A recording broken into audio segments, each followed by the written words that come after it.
নমস্কার বন্ধুরা, আপনারা দেখছেন টেস্টি ইয়ামি চিকেন তন্দুর। তার জন্য আমি প্রথমেই নিয়ে নিয়েছি চিকেন, আর চিকেনটাকে ভালো করে ধুয়ে পরিষ্কার করে দুটো সাইড কাট করে নিয়েছি।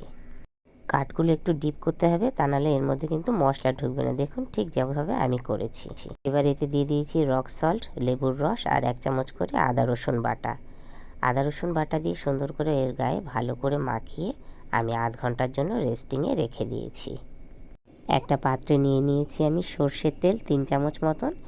এর উপরেই আমি হাফ চামচ করে দিয়ে দিচ্ছি কাশ্মীরি লঙ্কার গুঁড়ো, জিরের গুঁড়ো, ধনের গুঁড়ো, সামান্য পরিমাণে হলুদ, রক সল্ট, অল্প পরিমাণে গোলমরিচের গুঁড়ো আর গরম মশলার গুঁড়ো।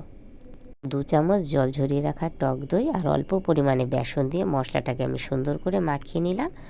তারপরে মাখিয়ে নিয়ে চিকেনগুলোর গায়ে সুন্দর করে ডলে ভালো করে লাগিয়ে দিলাম, যাতে মশলাগুলো চিকেনের ভিতর পর্যন্ত একদম ঢুকে যায়। এবার একটা ছোট বাটিতে কয়লা ধরিয়ে তার মধ্যে অল্প ঘি দিয়ে আমি ঢাকা দিয়ে দিলাম চিকেনের ওপরে, যাতে স্মোকি ফ্লেভারটা সুন্দর পাওয়া যায়।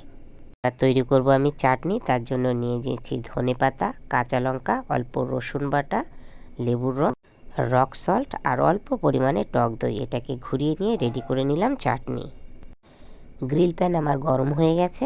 এর ভেতরে দিয়ে দিয়েছি 2 চামচ বাটার, আর বাটারটাকে আমি ব্রাশ করে সুন্দর করে মেল্ট করে দিলাম।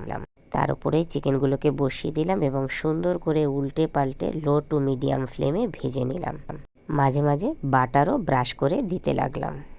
দেখুন ইয়ামি তন্দুরটা কি সুন্দর হয়েছে। এবার এই তন্দুরকে আমি ডাইরেক্ট আঁচের ওপরে দিয়ে একটু আগুনে সুন্দর করে পুড়িয়ে নিলাম।